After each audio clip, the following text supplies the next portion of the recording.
Hello and welcome to Patrick's Models and Transport.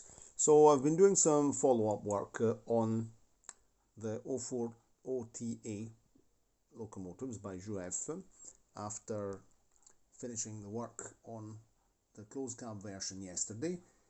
After finishing the video, I tested the locomotive on my short piece of test track, and I noticed that the rearmost set of wheels had lost their gauging, and this one was actually coming off the axle. So pushed it back in place, and I have added a spot of bearing retaining compound with using a toothpick and a thin needle, the chemistry laboratory one I always use when I belong to my granddad. There you go, I had to say that as usual. And the proper gauging for this locomotive is 14 millimeters. I based the measurement on the other wheels, and also on I've got 3 of these locomotives now, 2 runners and 1 spare parts donor. Then I'm also doing another thing. I'm having a quick look at the axle spring of the open cab version.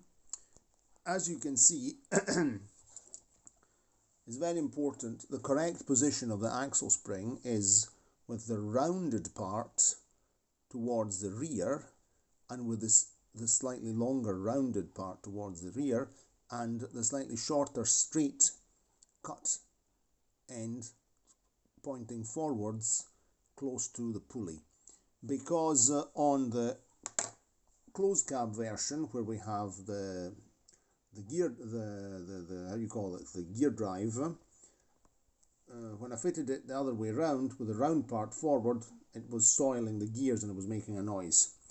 And then I looked up on a website. I found some French website. I'll have to include it in the description box. I found photographs of a person who added extra.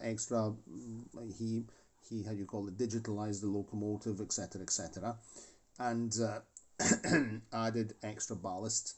And the correct position of that spring is round part to the rear, rounded off part to the pointing rear, and straight cut part pointing forwards close to the pulley. That way it doesn't soil the pulley.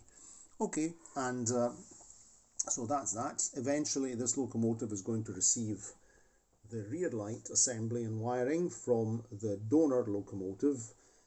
The donor locomotive, I've not decided what to do with the thing at the end, because yesterday I connected the controller to the brush housings directly, and after the motor started moving, and then it burst into life. So the motor's very good.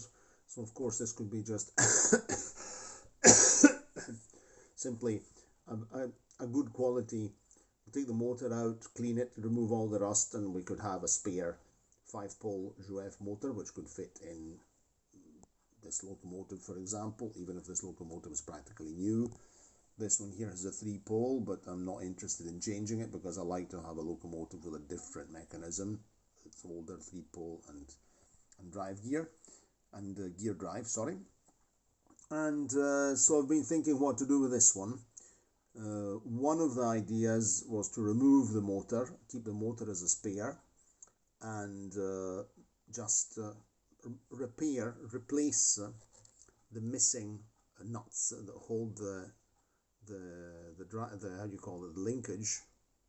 Linkage is disconnected, and I could replace that using small nuts you use for spectacles, for eyewear, or try and find something compatible, and then just run it as a dummy locomotive for double heading. That could be an idea. Or I could just keep it when I'm running trains on the layout and a siding as a scrapline locomotive. In fact, you can see that one of the steps is missing here, but I could rebuild the steps using styrene. That wouldn't be a problem. And so I'm undecided what to do with this. I could fix it up and just use it as a static display locomotive on the layout, on a plinth in front of the railway station. That might be a nice touch. So I'm still undecided what to do with it. Anyway, that's that. If you have any ideas on what to do with this, with the donor, the spare parts donor locomotive, please let me know in the comments.